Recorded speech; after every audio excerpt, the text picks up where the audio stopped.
Alrighty, let's wrap up what's been a fabulous weekend here at Winton Motor Raceway. It's the Pizza Hut Winton SuperSprint, and congratulations on a ripping weekend to Cam Waters and a couple of podiums, well, 3 podiums for Shane Van Gisbergen, and also nicely done seeing Andre back on the podium as well. Cam, looking back at this weekend, I think I heard you say that's one of the best weeks you've had driving for your team. Can you just give us the holistic view now that you've got out of the car, you've had a chance to unwind, and what are your thoughts and feelings now?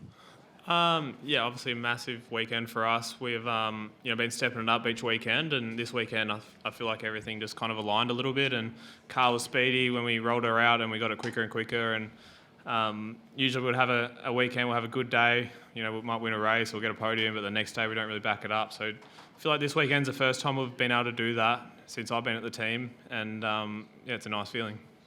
Has there been anything that's helped you get that consistency? Just hard work, really, from the team. They've been putting in a massive amount of work to try and get the car faster and faster, and work on the race pace. And I feel like we're getting there with it. So massive shout out to all the guys that have dug deep to get the car speedy. How crazy were those Armor qualifying sessions? 0.0006. Could you sort of believe the numbers that you were hearing when it happened? Not really. I was just happy that I was on the right side of it. Well done. I might get your thoughts first, Shane, just on the qualifying sessions. How do you guys as athletes even perform in those scenarios when the margins are that tight? Yeah, you can't really complain about parity, can you? So, yeah, it was awesome. Like, we were, Davey was quick on the first practice and yesterday, but today I think Cam and I went quicker again than yesterday. Like, it's good to push each other and go better and better, and the races have been awesome because of it. So I'm a bit gutted to be second for the weekend, but still had good racing, so I still enjoyed myself and scored a lot of points compared to the guys I am racing in the championship, or I guess Cam's one of them now, but, made a gap. Was it Perth where you said you weren't happy with your race starts? Is it still something you want to work on? Yeah. What are you going to do between now and Darwin to try and find whatever it is that you need to find? Go to Le Mans and race for 24 hours. No rolling starts, yeah. Sick. Looking forward to Darwin. It's been a happy hunting ground. It's going to be the Indigenous round, which is really cool as well. Yeah, it's awesome to go to Darwin. It's one of our better tracks. Always enjoy racing there, and look forward to getting there. I don't like the heat. It's not my favourite place in the world, but the track and the event's normally pretty cool. All right, best of luck for that one. Well done this weekend. Andre, you are having a really good run. A couple of podiums here. Perth got engaged. Just, life in general, pretty good right now, mate? Yeah, it's not too bad. It's one of the best things has been obviously last weekend at Perth, had a podium, all top 10s, and then again this weekend basically the same thing, all qualifyings in the top 10. So for us, that consistency is what, we've lacked, and as sort of Cam said there, it's so hard to be consistent. We're trying to be consistently first, we're trying to be consistently in the game up the front. So to have those 2 weekends, we came here this weekend not really thinking we had a very strong base car, and it didn't roll out very well. So we had to tune the car a lot to try and get it better and better, and every time we tuned it, luckily we went the right way, it just got better and better, and then from this morning's race to this afternoon's race, made it better again. So yeah, some really good positives, and they're starting to understand what we need on a race car versus qualifying car. The team were bleeding the brakes on the grid. Were you a bit nervous at that point, and did they fix it? I was only nervous if they couldn't bleed it, so I was going out of the pits, pumping the pedal, and I'm like, holy shit, it's like halfway until it hits anything hard. So it was a bit of a worry, and I've had the throttle coming on, especially at turn 7 when I throughout the races sometimes and stuff like that. So I didn't want a long pedal. So we managed to fix that. Luckily, they allowed us to, and it was a lot better after that. You had a sticky throttle at some point this week, did you? Yeah. It's just the way I have the pedals. It's just, something we need to fix. But. All right, so you're going to do a bit of work on that before Darwin? Yeah, for sure, yeah. Is it anything to do with the brake bias, positioning, or anything like that, or you guys don't know yet? I'm not sure, yeah. Cool. Okay. We've got a microphone, and we're happy to hand around and get some questions from the press. We've got a new mic girl today. Cam, do you enjoy the pressure of being in front, knowing that he's behind you? Does it make it a bit more special when you know you've got him? 100% makes you realise that you've actually earned it if you're racing Shane and not lucked in through someone running off the road or something like that. So if you can win by that way, it's a little bit more special.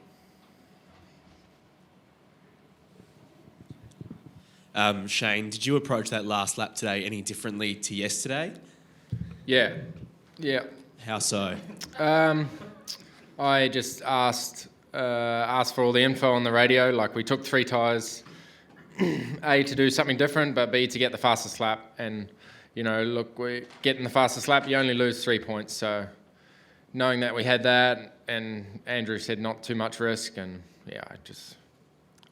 maybe I didn't get to him enough anyway, but definitely the last 2 or 3 laps I left a bit on the table. So, yeah, it's only a 3-point loss at the end of the race. Shane, it's unusual for you to say that you left a little bit on the table. Yes, it is. I don't think I've ever heard you say that before. Well, now you have. Why? Was it? I don't know. I'm conflicted in my own head this weekend. Yeah. That's what I... Now... Hey? Yeah, the old Shane would have stoved you on the beef heli yesterday and won the race and fought about it later, but yeah, I don't know. Oh dear. Just while I got you, Le Mans, Yep. lifelong dream sort of thing, or what's your mental approach to that? Oh, not a lifelong dream, but definitely something I wanted to tick off and experience. I got close in the P2 car in 2020, and I don't even care how I go. I just want to go and be there, and I've got a good opportunity. Not often can go there and not be a factory driver, but be in a pro lineup in a Ferrari as well, brand new car. It's an awesome opportunity and something I'm pretty thankful for, and just want to go there and experience the race. Got 2 good teammates, Sam Bird and Felipe Fraga, and just can't wait to experience it. I've never driven a GTE car, never driven a Ferrari, never been to Le Mans, so it's going to be an awesome challenge, but looking forward to it. You are a big student of motorsport, often see you watching videos. And is this even more for you, the studying and the learning and the understanding? What have you been, everybody will ask you about how you're driving, but it's all the other stuff that's going to make it a good weekend for you, isn't it? Yeah, it's a race I watch on TV every year, normally drunk at the pub on Darwin on a Sunday night, normally at Conflicts, which is why I haven't been able to do the race. So, now that we don't have a date, Conflict, it's good to get over there, and for sure I'll study as much as I can. There's a lot of onboards around and stuff, and just got to get that experience. And probably the hardest thing is going to be the prototypes, looking out the back window probably more than the front one. Normally when we do the 12-hour and stuff, we're the fastest car, we're looking out the front, so it's going to be a real challenge, yeah. So does your car have the Bosch rear view camera in it, do you know? It's a Ferrari. Yeah, okay. I don't know. No, I have a little bit of experience from the time up at the 12-hour in the slow coach, and the camera made all the difference. Yeah. Last call. Yeah. Andre, where do you think your car should be on a consistent basis? You said that your expectations are a little bit different to the guys next to you. What are those expectations going forward? Oh, I don't know. I don't know, but I think you can only keep trying to go better and better. But I think we're going to some tracks that suit our car historically better. Winton wasn't one of those. Perth wasn't really one of those either. So to get the car how we had it now, obviously we're going to go to Townsville. The cars are pretty speedy there. So look, if we can just continue being in the top 10, get that consistency, understand what we're doing, it's not so much a position thing, more so in result of the car speed and the feeling amongst the team and getting the setup done. So the next thing will probably be trying to get the setup closer earlier in the weekend, and then you'll start having a better weekend overall. And then it takes a long time. Obviously, Cam's just getting it sorted now, with having a whole weekend at the front. So it's just one of those things. Andre, can I ask if you expected this level of success so early at BJR? When I first walked in the front door at BJR, I was very surprised at how good the engineering crew was. So obviously I've been at places like PRA and Kelly's for a long time and all that sort of stuff, just the depth of knowledge and the understanding they had. And on the first test day here, we were going out and I was saying, I need a bit of this, need a bit of that. And it was not like they were confused at what they needed to make what I wanted happen. Which is really good, and they did something and I was like, shit, I can actually feel that, whereas a lot of the time it's hard to get that. So they have a good understanding for their car, they have a lot of good engineers there, and being a 4-car team like cams, it sort of, I guess, helps with that. But I guess I didn't expect it, but I thought there's all the tools there to do well. Cool. All right. Guys, thank you. Well done. Can't wait to see you in Darwin.